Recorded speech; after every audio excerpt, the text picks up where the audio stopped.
hello नमस्ते सबैजनालाई मेरो युट्युब साथीहरू हेर्नु न आज मैले चाहिँ डोल्पाको सिमीको गेडाको दाल बनाउँदै छु ल हेर्नुस्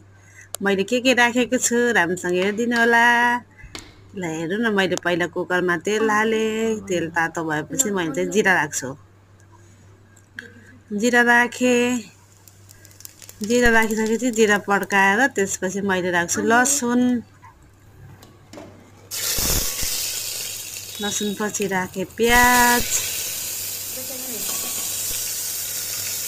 प्याज हल्का चलाउने प्याज रातो भएपछि चाहिँ हजुरहरूले टमाटर राख्न सक्नुहुन्छ है साथीहरू मैले पनि टमाटर राखेको छु यसरी पकायो भने चाहिँ एकदम यसरी पकाउनु भयो भने चाहिँ एकदम बजारको राजमा जस्तो के एकदम दामी एकदम मिठो हुन्छ खानलाई हेर्नु न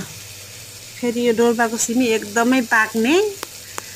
पुरा लततत्ती हुने हुन्छ क्या एकदम पाक्छ यस्तो मिठो हेर्नु मैले खोर्सानी राखेको छु यो पनि डोल्पाकै हो अर्ग्यानिक एकदम नुन स्वादअनुसार नुन राख्नु ल त्यसपछि मैले टिमुर चाहिँ जाजरकोटको हो है साथीहरू ल हेर्नु मैले मसला पनि राखेँ र यसलाई एकछिन पाक्न दिएँ त्यसपछि राखेँ मैले सिमीको दाना हाल्ने त्यसपछि चलाउने अनि पानी हालेर हजुरलाई कति चाहिन्छ पानी त्यसको झोल कति चाहिन्छ त्यति गरेर हजुर सिटी लगाइदिनु होला सिटी लगाएर वा यसको हेर्नु त लास्टमा कस्तो दामी देखेको वा हेर्दै खाउँ लाग्दो कि यति मिठो मैले उहाँलाई पनि सोधेको छु ल कस्तो छ ल सुनिदिनुहोस् त उहाँको प्रतिक्रिया वा दामी छ अरे कति मिठो अरे खानु भएको छ क्या